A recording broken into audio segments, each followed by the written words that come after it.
ఈ కార్యక్రమానికి అధ్యక్షత వహించినటువంటి మన పాఠశాల ప్రధాన ఉపాధ్యాయులు సుధాకర్ బాబు సార్ గారికి, సీనియర్ ఉపాధ్యాయులు దేవదత్తు సార్ గారికి, నాతోటి ఉపాధ్యాయుడు నందకిషోర్ సార్ గారికి నా నమస్కారాలు. విద్యార్థులందరికీ బాలల దినోత్సవ శుభాకాంక్షలు. చప్పట్లు కొడితే ఓటే సార్ కూర్చొని వేస్తాను. నేను ఇప్పుడే కూర్చోను కాబట్టి చప్పట్లు కొట్టద్దండి కదా. రైట్. బాలల దినోత్సవం గురించి పొద్దున్నే సగం చెప్పినా. నేను చెప్పినానా? ఇప్పుడు చెప్పిన తర్వాత మన సారోళ్ళు కూడా చెప్పినారు. మన హెడ్ మాస్టర్ సార్ అయితేనేమి, దత్తు సార్ అయితేనేమి, నందకిషోర్ సారు, నెహ్రూ గారి జీవిత విశేషాలు అయితేనేమి, ఆయన పిల్లలకు ఎందుకు ప్రేమ అనే విషయాలు అయితే అన్నీ తెలియజేసినారు. అయితే బాలల దినోత్సవం అంటే ఇది మీకు సంబంధించి పిల్లల యొక్క పండగ కాబట్టి ఈ పిల్లల పండగని మీతోనే జరుపుకోవాలని ప్రభుత్వం కూడా ఈరోజు ఉన్నటువంటి ఎగ్జామ్ను కూడా వాయిదా చేసి ఈరోజు పిల్లలకు ఈ కార్యక్రమంతో యొక్క ఉద్దేశాన్ని వివరిస్తూ పిల్లల్ని ఆడిస్తూ జరపాలనే ఉద్దేశము ప్రభుత్వం ఉంది. కాబట్టి అందులో భాగంగానే మన పాఠశాలలో కూడా మనం ఈ కార్యక్రమం జరుపుకోవడానికి ఇక్కడ కూర్చున్నాం. సరే, ఏ వ్యక్తి అయినా ఒక అత్యున్నత స్థానానికి చేరినాడంటే అదేదో డబ్బుండో లేకుంటే తను షావుకారుల కుటుంబంలో పుట్టించే రాలేరు. కేవలం విద్యతోనే సాధ్యమవుతుంది. అందుకే జవహర్ లాల్ నెహ్రూ గారు తన కార్యక్రమం ఎక్కడ ఉన్నా ఆ కార్యక్రమంలో కొంత భాగం పిల్లలు ఉండాలనేటువంటిది కోరుకుంటూ, ఎందుకు కోరుకుంటున్నాడు అంటే అక్కడ జరిగే కార్యక్రమంలో పిల్లలు ఎప్పుడైతే వింటే వాళ్ళలో కూడా నాయకత్వ లక్షణాలు వస్తాయి, దేశానికి పౌరులుగా తయారవుతారనే ఉద్దేశంతో ఆయన ఆ విధంగా కోరుకుంటూ తన కార్యక్రమంలో పిల్లల్ని భాగస్వాములు చేసుకుంటూ పోయినాడు. ఆయనకు గులాబీలన్నా పిల్లలన్నా చాలా ఇష్టం. గులాబీ చెట్టు మీద ఉన్న గులాబీని చూస్తే ఎలా ఉంటాయి? చూడడానికి చాలా అందంగా ఉంటాయి కదా. అయితే ఆ విధంగా గులాబీలు ఎంత సుకుమారంగా అందంగా ఉంటాయో పిల్లలు కూడా అంతే ఉంటారు, అందంగా ఎంతో సుకుమారమైన మనసు కలిగి ఉంటారనే ఉద్దేశంతో ఆయన ఎప్పుడు తన ఎద మీద ఒక గులాబీని పెట్టుకునేవాడు కదా. అట్లే పిల్లలతో కూడా ఉండేవాడు. కాబట్టి ఆయన చెప్పినాడు ఇప్పుడే నందకిషోర్ సార్, చాచా అంటే చాచాజీ అంటే ఇందులో మామయ్య కదా. కాబట్టి మేనమామగా ఉండాలనే ఉద్దేశంతో ఆయన ఉన్నాడు.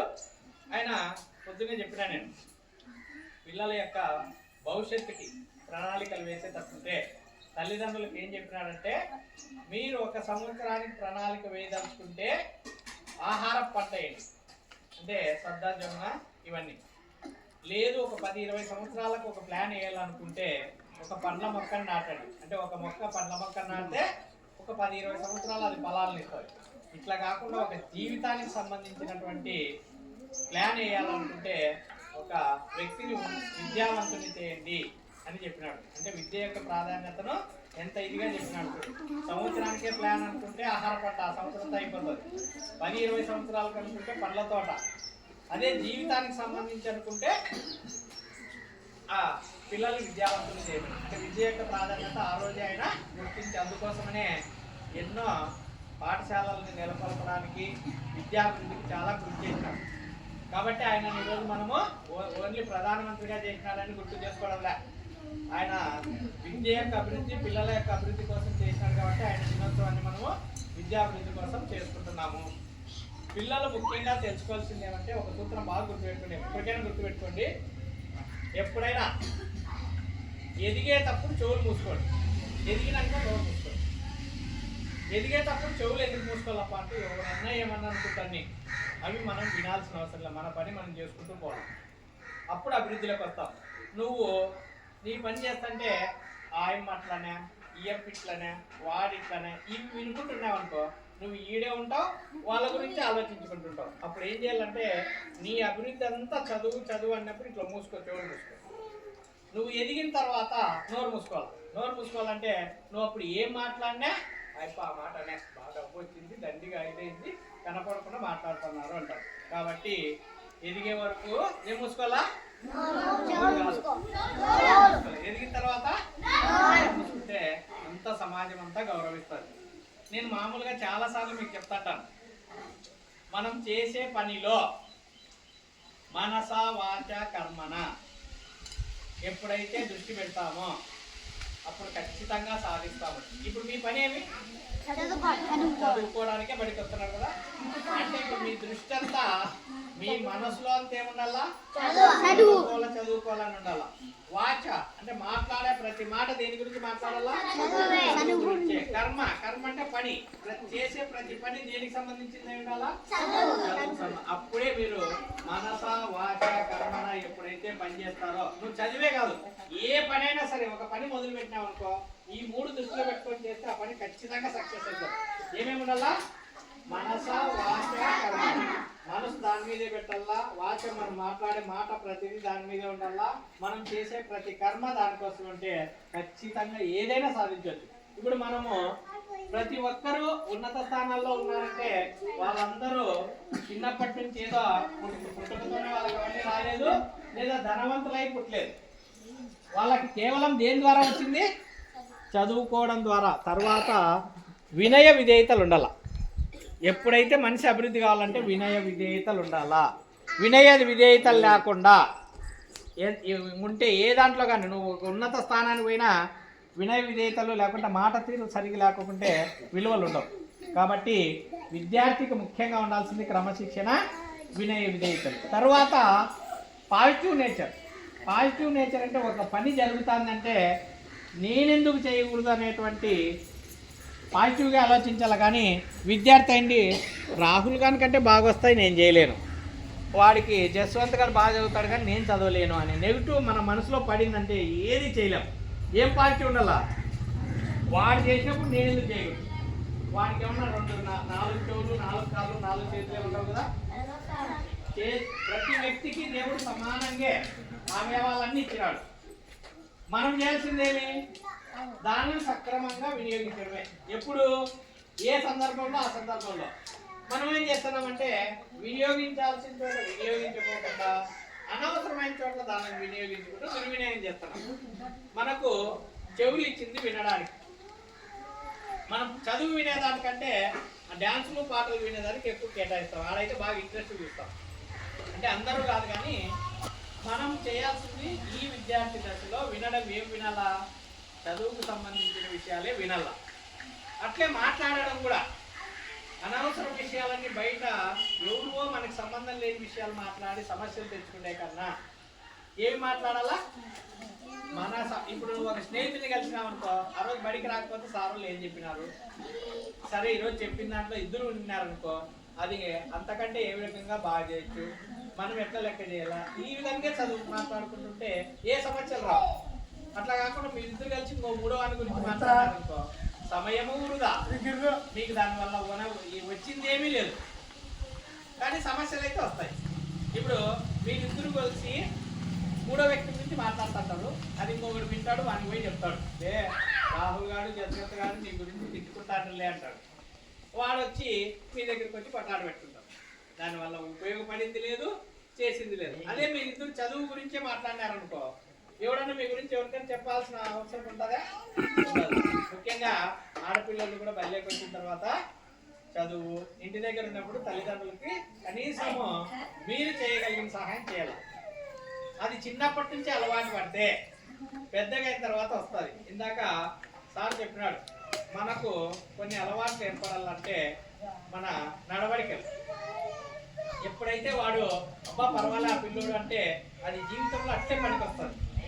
వాంతో నింపి అన్నారనుకో, అది ఆడే, అది ఎట్లా వస్తుంది? వాడు పర్వాలేదు అని కానీ వాంతో నింపి అని కానీ ఎట్లా వస్తుంది ఆ విషయం? మనము చేసే మన ఆలోచనలు, మనం చేసే పనులతోనే మనకు అవి వస్తాయి. కాబట్టి మీరు,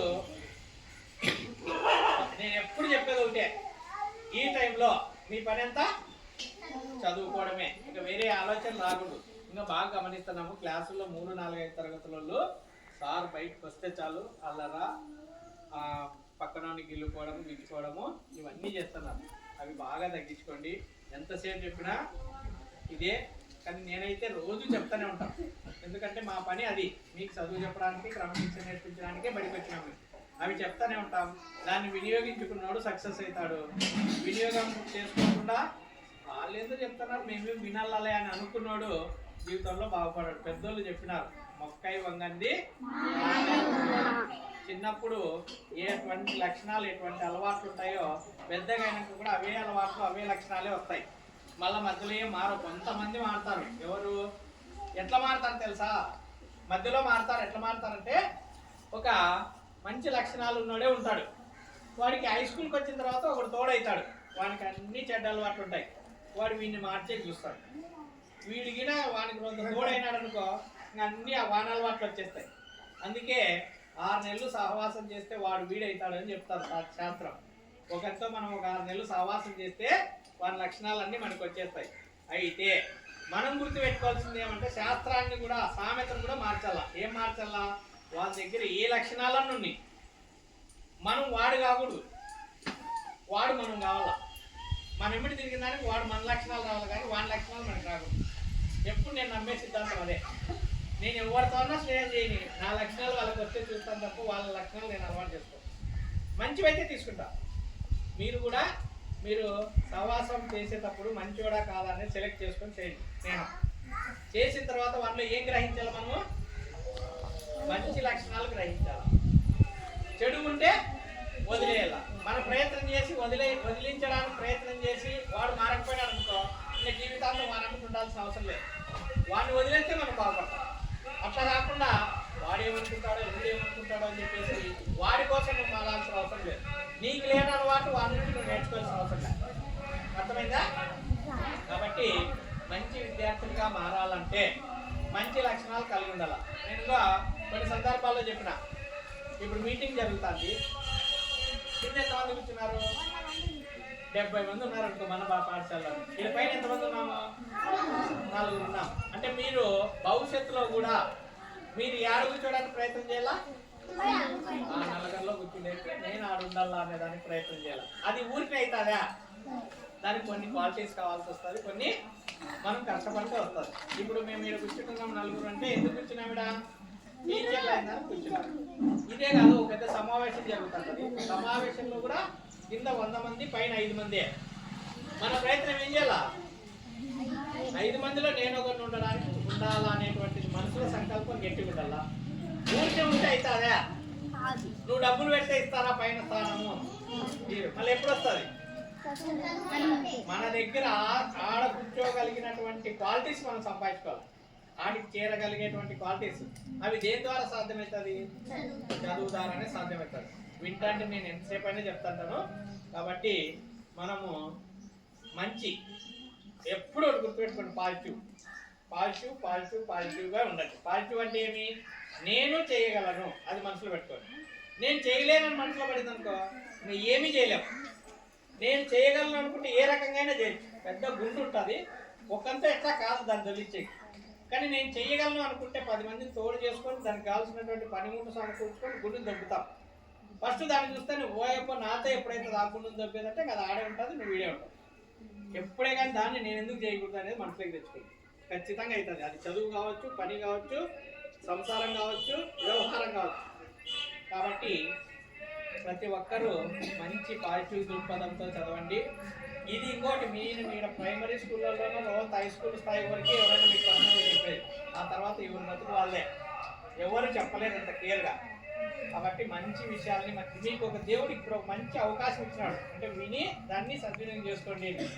ఇది ఇంత అయిపోయి ఒక 20 ఏళ్ళ వయసు వచ్చినట్టు ఎవరైనా నేను కూర్చోబెట్టమంటే ఎవరిని కూర్చోబెట్టను. వాళ్ళు వచ్చి ఎవరో కూర్చుంటామంటే కూర్చోబెట్టుకుంటావా? కాబట్టి మీకు ఆ అవకాశం ఉంది, దాన్ని సద్వినియోగం చేసుకోండి. బాగా చదువుకోండి, బాగా ఎదగండి. ఇప్పుడు ఇక్కడున్న మేము 4 సార్లము ఎక్కడి నుంచో ఫస్ట్ పుడతనే పెద్ద చదువుతోనే కూడా రాలే, కష్టపడి ఆ చదువుకుంటూ పేద కుటుంబాల నుంచే వచ్చినాం. అన్నీ వచ్చి ఈ స్థాయికి వచ్చినామంటే ఆ కష్టము క్రమశిక్షణతోనే వస్తుంది. ఇంకా మేమంటే ఉపాధ్యాయులమే, ఇంకా పై స్థాయికి కూడా వెళ్ళొచ్చు మీరు. అప్పుడు సంతోషించేది మీ తల్లిదండ్రుల కంటే మేము కూడా సంతోషిస్తాం. ఎందుకంటే మా దగ్గర చదువుకున్న పిల్లోడు ఆ స్థాయికి వెళ్ళినాడు అని. మాకు మీరు ఆ స్థాయికి పోయినా వచ్చే ఫలితాలు ఏమి ఉండదు, మీ తల్లిదండ్రులకి వాళ్ళకే వస్తాయి. కానీ అంతకంటే ఎక్కువ సంతోషిస్తాం మేము. మా దగ్గర చదువుకున్నటువంటి స్టూడెంట్ ఒక మంచి స్థాయిలోకి వచ్చినాడు, మంచి ఉద్యోగంలోకి వచ్చినాడు, మంచి స్థాయిలో ఉన్నాడు అంటే. కాబట్టి మీరు అందరూ అన్ని పనులు చేయండి ఇంటికాడ. నేను చిన్నప్పుడు అన్ని పనులు చేసినాం, ఎనుగొడ్లు కాసినాం, పడగాసుకుంటున్నాం, అన్నీ చేసినాం. ఈరోజు ఉద్యోగం చేస్తున్నామంటే అవి చేస్తూ చదువుకున్నాం. కాబట్టి మీరు కూడా ఇంటి దగ్గర పని చెప్తే చేయకోకుండా ఉండొద్దండి. అంటే మరీ అట్లా పని చెప్తున్నారని చెప్పేసి బడి పెట్టి అయితే పోదండి. బడి అయిపోయిన తర్వాత కొద్దిసేపు ఇంట్లో వాళ్ళ పని కూడా చేయండి. చేస్తూ వస్తే అప్పుడు పని విలువ తెలుస్తుంది, చదువు విలువ తెలుస్తుంది. కొంతమంది ఉంటారు, ముస్లాం అమ్మ 2 నీళ్ళు తెచ్చుకోండి, తెచ్చుకోపో. అది ఎప్పుడైతే అన్నారో ఇంకా మీకు విలువలే లేదు. ఫస్ట్ సార్ రోజు చెప్తాంటాడు తల్లిదండ్రుల్ని. ఏం చెప్తాంటాడు సారు? తల్లిదండ్రులకి నమస్కారం చేసుకోండి, గుర్తు చేసుకోండి. ఇంకా ఎవరికి చెప్పుకోవాలా? కాబట్టి ప్రతిరోజు మీరు మీ పనుల్లో మీ తల్లిదండ్రులకు ఫస్ట్ ధన్యవాదాలు తెలియజేసుకోండి. చదువు చెప్పే గురువులకు తెలియజేసుకోండి. తర్వాత దేవుడికి, ఒక మనసులో ఎవరో ఒకరికి మీకు మనకంటూ దేవుడు ఉంటాడు కదా, ఆ దేవునికి. ఒకవేళ మమ్మల్ని అనుకోకుండా ఏమన్నా ఆ తల్లిదండ్రులని దేవుడిని అనుకోండి. మేము ఎట్లా పగులు కనపడుతుంటాం కదా. కాబట్టి నేను ఇంకో విషయం కూడా చెప్పినా, మీకు పొదుపు ఉండాలి జీవితంలో. మీకు ఎగ్జామ్ ఎంతమంది పాటిస్తున్నారో మళ్ళీ నేనైతే చెప్పినా. ఏం చెప్పినా? మీ వాళ్ళు 10 రూపాయలు కొనుక్కునేకి ఇస్తే 5 రూపాయలు ఖర్చు పెట్టండి, 5 రూపాయలు దాచుకోండి. 1 సంవత్సరం తర్వాత దానిని చూసుకోండి. ఎంత సంతోషం అవుతుందంటే ఈ డబ్బు నాది, ఎవరిని అడగకుండానే ఇది నాది అని. అప్పుడు ఎంత సంతోషం అవుతుందంటే అంత సంతోషం అవుతుంది. డబ్బేనా కదా, చేయొచ్చు కదా. తర్వాత నేను ఇంకొక అలవాటు కూడా చేసుకోండి అని చెప్పిన. ఏం అలవాటు చేసుకోండి?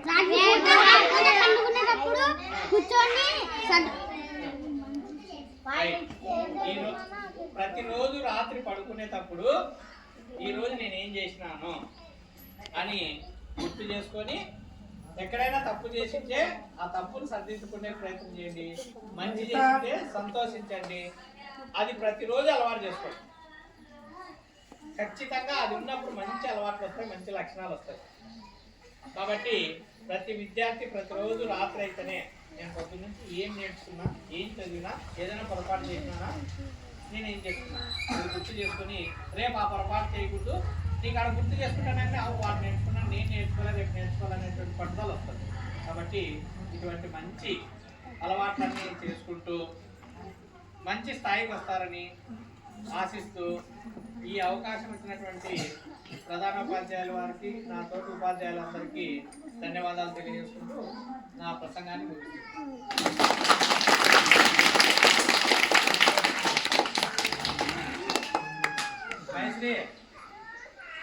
సార్ మావి చాక్లెట్